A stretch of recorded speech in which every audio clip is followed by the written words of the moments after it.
आज हम लोग पढ़ने वाले हैं living world class 11 first chapter. लोगों को लगता है कि फर्स्ट चैप्टर है तो नीट में क्या ही आएगा क्वेश्चन इससे, लेकिन फर्स्ट चैप्टर हमारा बहुत इंपॉर्टेंट है। इससे हर साल एक क्वेश्चन आता ही आता है और ये क्वेश्चन बहुत इजी है, यानी ऐसा समझ लेते हैं कि फ्री में नंबर देने वाली चीज़ है। फर्स्ट चैप्टर हमारा क्या है? The living world. First chapter है हमारा द लिविंग वर्ल्ड। जब द लिविंग वर्ल्ड का जब हम बात कर रहे हैं, लिविंग वर्ल्ड यानी किसका बात चलेगा? बात चलेगा लाइफ का। बात किसका चलेगा? बात चलेगा लाइफ। अगर हम बात करें कि भाई लाइफ क्या है, हम जानना चाहें कि लाइफ होता क्या है, तो इसको समझना काफ़ी मुश्किल हो जाएगा, बट इसको समझने का कोशिश हम लोग करते हैं। ये एक कॉम्प्लेक्स, इधर देखते हैं, लाइफ क्या है? Unique complex organisation of molecules that expresses itself through chemical reactions. ठीक है, ये बता रहा है कि लाइफ क्या है। ये बता रहा है लाइफ एक कॉम्प्लेक्स ऑर्गेनाइजेशन ऑफ मॉलिक्यूल है, यानी बहुत सारे मॉलिक्यूल्स जो बहुत ही कॉम्प्लेक्स एक ऑर्गेनाइजेशन बना रहे हैं, और बनाने के साथ साथ क्या कर रहे हैं? वो क्या कर रहे हैं? ग्रोथ करवा रहे हैं, डेवलपमेंट करवा रहे हैं, responsiveness, adaptation and reproduction. Reproduction, growth, development, ये तो हमें पता है, बट इस दोनों का थोड़ा समझना पड़ेगा। रिस्पॉन्सिवनेस क्या होता है और अडेप्टेशन क्या होता है? तो रिस्पॉन्सिवनेस होता है कि बाहर जो एक्सटर्नल एनवायरनमेंट में कुछ चेंज आ रहा है, उसको हम लोग कैसे रिस्पॉन्ड करते हैं। ठीक है, तो response to stimuli is called responsiveness. और जहां तक बात है अडेप्टेशन का, तो हम अपने एक्सटर्नल एनवायरनमेंट को देखते हुए इंटरनली कैसे हम लोग चेंज ले आते हैं, ठीक है, जिसकी वजह से वो चेंज हमारा परमानेंट हो जाता है, तो उसको कहते हैं अडेप्टेशन। ठीक है, अब देखते हैं object exhibiting growth, development, reproduction, यानी ऐसे ऑब्जेक्ट जो ये सारे चीज को क्या करेंगे? एग्जिबिट करते रहेंगे, हम उनको क्या बोलेंगे? Living beings. भाई जो भी ग्रोथ करेगा, जो भी डेवलपमेंट शो करेगा, जो भी रिप्रोडक्शन करेगा, रेस्पिरेशन करेगा, रिस्पॉन्सिवनेस करेगा, या लाइफ से रिलेटेड कुछ अदर एक्टिविटीज शो करेगा, उसको हम लोग बोलेंगे लिविंग ऑर्गेनिज्म। लेकिन इसमें बहुत ही इंपॉर्टेंट चीज है, निट विट के एग्जाम में पूछ लेता है, ठीक है, पूछ लेगा, ऑप्शंस दे देगा कि आप ये बताइए ग्रोथ है, डेवलपमेंट है, रिप्रोडक्शन है, ऐसा कुछ। इन तीन, अगर ऐसा ही कुछ तीन दे दिया और बोल दिया इसमें से कोई एक ऑप्शन बताइए कि कौन लाइफ को या लिविंग ऑर्गेनिज्म को बता रहा है एक ट्रू साइन, एक कौन सा है ट्रू साइन लिविंग ऑर्गेनिज्म का, तो आप लोग बोलोगे सर ये तो ग्रोथ भी है, डेवलपमेंट भी है, रिस्पॉन्सिवनेस भी है, सब तो हो सकता है। चलो ऑप्शंस में मान लेते हैं तीन चीज दिया, ग्रोथ, डेवलपमेंट, रिप्रोडक्शन, तो हम लोग क्या बोलेंगे? हम लोग बोलेंगे कि सर तीनों तो एक ही चीज है, बट नहीं, नीट के पॉइंट ऑफ व्यू से फिर ये अलग हो जाएगा। ये अलग कैसे होगा? तो रिप्रोडक्शन वहां पे आंसर चला जाएगा। भाई ग्रोथ और डेवलपमेंट जहां तक बात है, ये तो फिर माउंटेन्स का भी होता है, तो क्या माउंटेन्स लिविंग हो गए? माउंटेन रिप्रोड्यूस करने लगे? नहीं करेंगे ना, उनमें मेटाबॉलिक एक्टिविटीज नहीं होगा। जब मेटाबॉलिक एक्टिविटीज नहीं होगा तो मेटाबॉलिक वेस्ट नहीं बनेंगे, मेटाबॉलिक वेस्ट नहीं बनेंगे, एक्सक्रीशन नहीं होगा। ठीक है, तो वही रेस्पिरेशन, रिस्पॉन्सिवनेस, अदर कैरेक्टरिस्टिक्स। ठीक है, तो ये लाइफ का बात चल रहा है कि हम लोग देख रहे हैं कि लाइफ क्या है, लिविंग बीइंग्स क्या है। ठीक है, तो ये तो बेसिक सा चीज था। अब हम लोग थोड़ा सा आगे चलते हैं, इसको हटा दे। आप चाहो तो लिख लो, इसका डेफिनेशन लिख लो। ठीक है, इसका आप डेफिनेशन लिख लो। आगे देखते हैं आगे क्या है। आगे है हमारे पास यूनिक फीचर। लिविंग ऑर्गेनिज्म का यूनिक फीचर क्या है भाई? तो लिविंग ऑर्गेनिज्म का यूनिक फीचर सबसे पहला दिया है इसमें ग्रोथ। ठीक है, ग्रोथ भी एक लिविंग ऑर्गेनिज्म का फीचर है, बट बार बार मैं बोल रहा हूं कि नीट जब बोलेगा तो ग्रोथ, डेवलपमेंट और अगर रिप्रोडक्शन दे दे या कुछ ऐसा मेटाबॉलिक एक्टिविटीज टाइप में, जैसे रेस्पिरेशन दे दे, मेटाबॉलिज्म दे दे, तो ग्रोथ और डेवलपमेंट को छोड़ के आंसर वही चला जाएगा। ठीक है, तो ग्रोथ है लिविंग ऑर्गेनिज्म का, ये क्या है? एक बहुत ही यूनिक फीचर है लिविंग ऑर्गेनिज्म का। ठीक है, कैसे भाई? नंबर वो अपना बढ़ाते हैं माइटोसिस के थ्रू। हमने माइटोसिस क्लास 8, 9, 10 में पढ़ा होगा। ठीक है, तो माइटोसिस के थ्रू वो अपना साइज बढ़ाते हैं, नंबर बढ़ाते हैं। ठीक है, यूनिसेलुलर होते हैं तो वो क्या करते हैं? रिप्रोड्यूस कर जाते हैं। अब चलते हैं रिप्रोडक्शन के पास। रिप्रोडक्शन कैसे होता है? रिप्रोडक्शन इसमें होता है और अपने जैसा रिप्रोडक्शन तो भाई अगर असेक्सुअल है तो असेक्सुअल की तरह होगा, सेक्सुअल है तो सेक्सुअल की तरह होगा। जैसे असेक्सुअल है तो सिंगल पेरेंट इन्वॉल्व होगा, सेक्सुअल है तो डबल पेरेंट इन्वॉल्व होगा, ये तो हमें मालूम है। रिप्रोडक्शन लाइफ का एक इंपॉर्टेंट फीचर है क्योंकि ये स्पेसीज के कंटिन्यूटी को मेंटेन करता है। ये क्या कर रहा है? स्पेसीज के कंटिन्यूटी को मेंटेन कर रहा है। कैसे? तो ये इंडिविजुअल फॉर्म करता है, न्यू इंडिविजुअल। ठीक है, ये क्या कर रहा है? एक न्यू इंडिविजुअल फॉर्म कर रहा है। कैसा? Similar kind. जब सिमिलर काइंड बोल रहे हैं इसका मतलब हम स्पेसीज का बात करें। या स्पेसीज अगर नहीं समझ में आया तो इसको कुछ ऐसे समझ लेते हैं, जो गाय है वो गाय के बच्चे को ही जन्म देगी, यानी गाय ही जन्म देगी। ठीक है, जो आदमी है वो इंसान के ही बच्चे को जन्म देगा, इस हिसाब से। ठीक है, तो लाइफ का ये यूनिक फीचर है। उसके बाद हम देखते हैं मेटाबॉलिज्म। मेटाबॉलिज्म, भाई मेटाबॉलिज्म क्या होता है? मेटाबॉलिज्म होता है जितने तरह के केमिकल रिएक्शंस हमारे बॉडी में होते हैं, बायोलॉजिकल केमिकल रिएक्शंस होते हैं हमारे बॉडी में। ठीक है, जो भी हो रहे हैं, ठीक है, डिफरेंट टाइप्स ऑफ मॉलिक्यूल्स उसमें सेल्स के अंदर क्या कर रहे हैं? मेटाबॉलिक एक्टिविटीज में जा रहे हैं। इंटरसेल्युलर हो रहा है, इंट्रासेल्युलर हो रहा है। इंटरसेल्युलर यानी दो सेल्स के बीच में, इंट्रासेल्युलर यानी सेल्स के अंदर ही, एक ही सेल्स के अंदर जो भी activities metabolic reactions, chemical reactions हो रहे हैं उसको हमने बोला मेटाबॉलिज्म। ठीक है, मेटाबॉलिज्म क्यों है भाई इंपॉर्टेंट? क्योंकि मेटाबॉलिक एक्टिविटीज होगा तो मेटाबॉलिक वेस्ट भी बनेंगे, मेटाबॉलिक वेस्ट बनेंगे तो उसको एक्सक्रीट भी करना होगा। ठीक है, मेटाबॉलिज्म होगा तो ही एनर्जी मिलेगा, जब एनर्जी मिलेगा तब ग्रोथ होगा, ग्रोथ होगा तो रिप्रोडक्टिव फेज में भी जाएगा, रिप्रोडक्शन होगा, न्यू इंडिविजुअल बनेगा। ठीक है, तो ये सब लाइफ का साइन है। उसके बाद इसमें बताया गया कॉन्शियसनेस, इसमें बोला गया है कॉन्शियसनेस का। ठीक है, तो ये एक्सटर्नल इन्वायरमेंट, ठीक है, एक्सटर्नल इन्वायरमेंट के साथ हमारा इंटरेक्शन किस तरह का हो रहा है, हम कैसा रिस्पॉन्स कर रहे हैं बाहर एटमॉस्फेयर में, जैसा भी इन्वायरमेंट है। यहां एक वर्ड यूज किया गया है एक्सटर्नल स्टिमुलाई, यानी ये बाहर के इन्वायरमेंट का बात कर रहा है कि बाहर जो भी इन्वायरमेंट है उसके प्रति, उसके अकॉर्डिंग हम लोग कैसे रिस्पॉन्स कर रहे हैं एटमॉस्फेयर को। ठीक है, अब उसको कुछ इस प्रकार से समझ सकते हैं, इस टाइप से। हमारा बॉडी गर्मी के मौसम में ऑटोमेटिक स्वेट करने लगता है। क्यों? हमने तो नहीं बोला उसे स्वेट करने के लिए। क्यों कर रहा है स्वेटिंग? पसीना ही क्यों आ रहा है? पसीना इसलिए आ रहा है क्योंकि हमारा बॉडी एक्सटर्नल इन्वायरमेंट के अकॉर्डिंग ही रिस्पॉन्स कर रहा है। अब बॉडी को लगा कि भाई गर्मी तो बहुत ज्यादा हो रहा है, ठंडा तो करना पड़ेगा, तो वो ठंडा कैसे करेगा? बोलेगा नहीं कि एसी चलाओ, पंखा चलाओ, कूलर चलाओ, वो बोलेगा किसी को कुछ नहीं, वो क्या करेगा? स्वेटिंग स्टार्ट कर देगा। स्वेटिंग होगा जिससे थर्मो रेगुलेशन होता है, एक ठंडापन महसूस होता है स्वेटिंग के बाद। ठीक है, तो ये है एक कॉन्शियसनेस। उसके बाद ये बहुत ही इंपॉर्टेंट चीज है लाइफ स्पैन। हर लिविंग ऑर्गेनिज्म का अपना एक लाइफ स्पैन होता है, अपना एक डेफिनेट लाइफ होता है। ठीक है, तब तक उनके अंदर ये सारे प्रोसेस चलते रहेंगे, ये सारे प्रोसेस चलते रहेंगे जब तक वो हैं। तो जो भी लिविंग ऑर्गेनिज्म है उनका एक खास पीरियड ऑफ टाइम होता है कि भाई एक एवरेज टाइम है, इतना से इतना दिन ये स्पेसीज यहां रहता है, जिंदा रहता है। ठीक है, लिविंग रहता है, उसको कहते हैं life span. Life span size पे डिपेंड नहीं करता है। ठीक है, अब अगर हम बात करें क्रो का और पैरट का तो दोनों में बहुत अंतर है।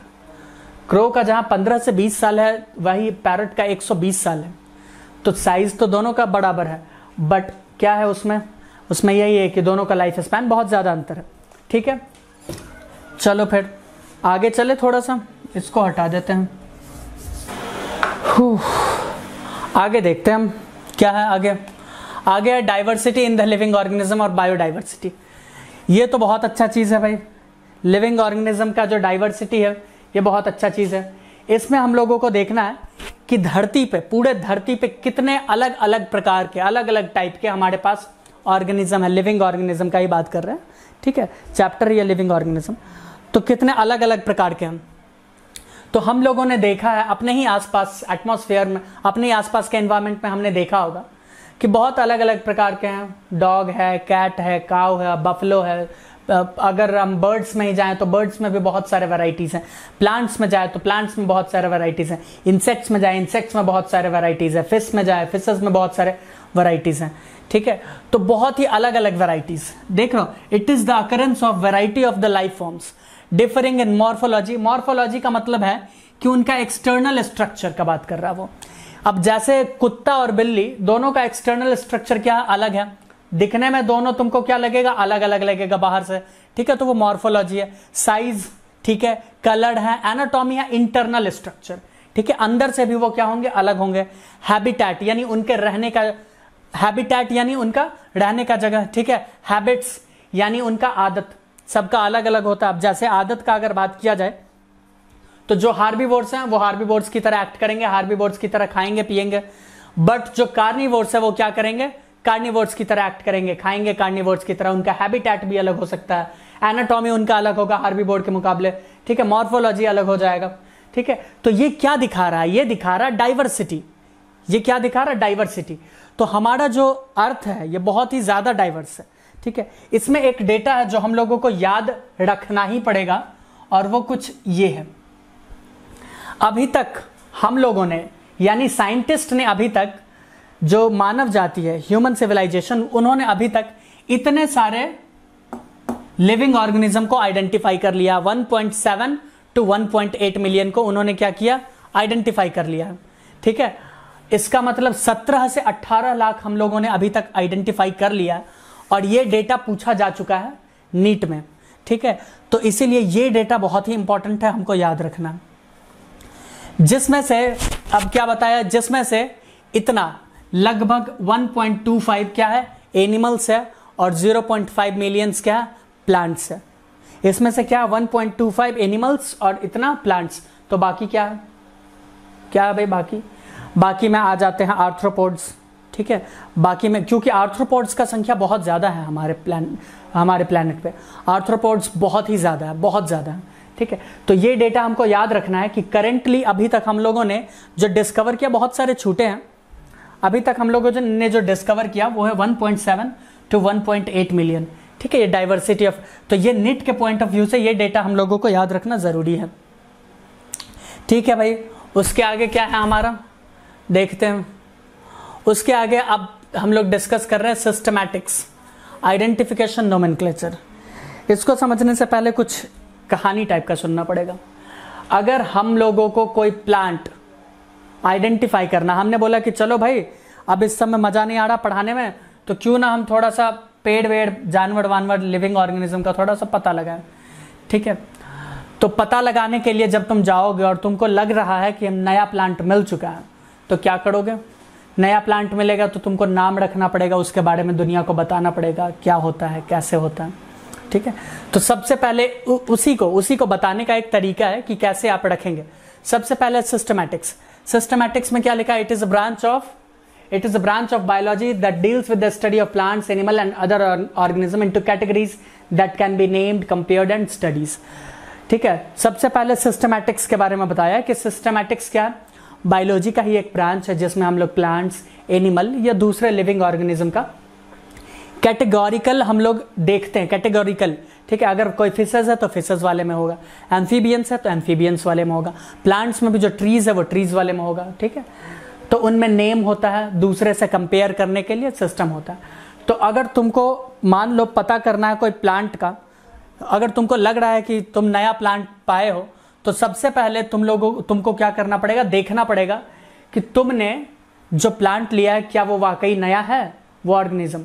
तो तुम पहले कुछ बुक्स होते हैं, ठीक है, वो आगे हम लोग पढ़ेंगे कि जिसको कहते हैं, जैसे कि हमारे पास होते हैं मैनुअल्स, मोनोलॉग्स, कैटलॉग, ठीक है, ये सब मोनोग्राफ, कैटलॉग्स, उससे पहले हम लोग लोकल में जाके मिलाएंगे, मैच करेंगे, देखेंगे कि क्या ये बुक मिला है, क्या ये ऑर्गेनिज्म मिला हुआ है। अगर ऑर्गेनिज्म का डिस्कवरी हो चुका है, यानी हो चुका है उनके बारे में क्लासिफिकेशन, तो क्या करेंगे, उसको तो छोड़ देंगे, उसको कुछ नहीं कर सकते। लेकिन नया मिलेगा तो सबसे पहले तुमको आइडेंटिफिकेशन करना है। सबसे पहले क्या होना चाहिए, आइडेंटिफिकेशन, ठीक है। आइडेंटिफाई करो कि भैया वो है सच में असली है, जो आज तक कभी क्लासिफाई नहीं हुआ है, ठीक है। अगर वो तुमको पता चलता है कि वो असली है, तब इसमें लिखा है with the help of keys. क्या बोला, with the help of keys, ठीक है। किसके मदद से करना है, with the help of keys. इस की को अभी याद रखना, आगे हम बता देंगे। इस की को क्या करना है, याद रखना, जो अभी हम बताएंगे, ठीक है। तो इस की के मदद से हम लोग क्या करते हैं, आइडेंटिफाई कर लेते हैं। अभी मैंने बताया था मोनोग्राफ्स के बारे में, ठीक है। तो की क्या होता है वो हम बताएंगे। हम लोग किसी भी प्लांट या फिर एनिमल्स या जो भी लिविंग ऑर्गेनिज्म है, हमें लग रहा है कि वो नया है, आज तक इसके बारे में स्टडी नहीं किया गया, तो हम क्या करेंगे, उसको आइडेंटिफाई करेंगे। वही प्रोसेस आइडेंटिफिकेशन का, with the help of what, with the help of keys, ठीक है। उसके बाद हम लोग क्या करेंगे, नोमेनक्लेचर। आइडेंटिफाई अगर हो गया तो उसको हम लोग क्या करेंगे, उसका नाम देंगे। बट नाम भी ऐसे नहीं दिया जा सकता, ठीक है।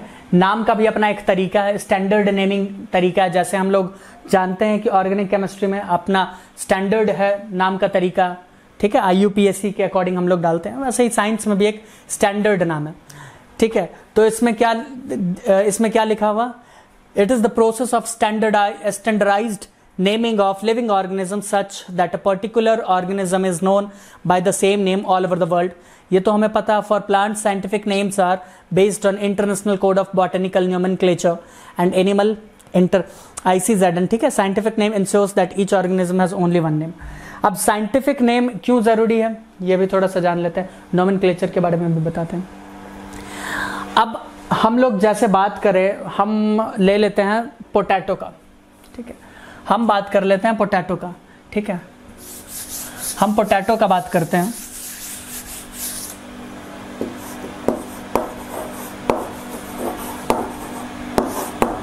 तो क्या पोटैटो को पोटैटो बोला जाता है दुनिया में? चलो, दुनिया तो बहुत ज्यादा हो गया, हमारे इंडिया में पोटैटो को पोटैटो नहीं कहते। अलग अलग स्टेट्स में इसको अलग अलग नाम से जानते हैं। कहीं आलू के नाम से जानते होंगे नॉर्थ इंडिया में, साउथ इंडिया में कुछ और नाम से भी जानते होंगे पोटैटो को, ठीक है। अमेरिका में इसको पोटैटो नाम से जानते हैं, इंग्लिश में, स्पेन में किसी और नाम से जानते होंगे। तो ये सारा जो कंफ्यूजन क्रिएट हो रहा था, तो साइंटिस्ट ने बोला कि ऐसे में बहुत दिक्कत हो जाएगा इसका पढ़ाई करना, तो हम लोग क्या करते हैं, इसके लिए एक स्टैंडर्ड नाम चूज कर लेते हैं। तो उन लोगों ने एक स्टैंडर्ड नाम चूज कर लिया और उसका स्टैंडर्ड नाम को हम लोगों ने बोला साइंटिफिक नेम। अगर ये प्लांट्स है तो इनको बोले कि बॉटनिकल नेम। उसको, उसका नाम को कौन डिसाइड करता है, ICBN। उसमें कुछ रूल्स दिए गए हैं, ठीक है। International code for botanical nomenclature, और एक है ICZN जो जूलॉजिकल नोमेनक्लेचर करता है, ठीक है। ये एनिमल्स के लिए, ये लिख लेना, ये प्लांट्स,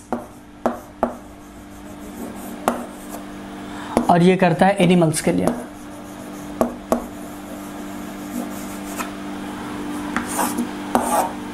ठीक है। उसके बाद पोटैटो।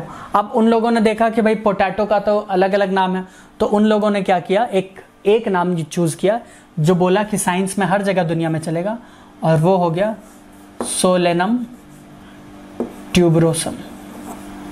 उन लोगों ने बोला कि भैया यही नाम अब हर जगह चलेगा, तो उन्होंने साइंटिफिक नाम बना दिया सोलेनम ट्यूबरोसम, ठीक है। अब जब साइंटिफिक नेम हो गया तो ये दुनिया में हर जगह एक जैसा, ठीक है। ये दुनिया में क्या हो जाएगा, हर जगह एक ही जैसा होगा, ओके, ठीक है। तो नोमेनक्लेचर के लिए भी कुछ नाम है, हमने बताया ICZN किसका नाम देता है, एनिमल्स का। ICBN किसका करता है, प्लांट्स का। तो हम लोग जो भी नोमेनक्लेचर करेंगे, जो भी प्लांट्स का, इनके रूल्स के अकॉर्डिंग करना पड़ेगा, ठीक है। इसके कुछ बेसिक रूल्स हैं जो हम लोग अभी जानेंगे।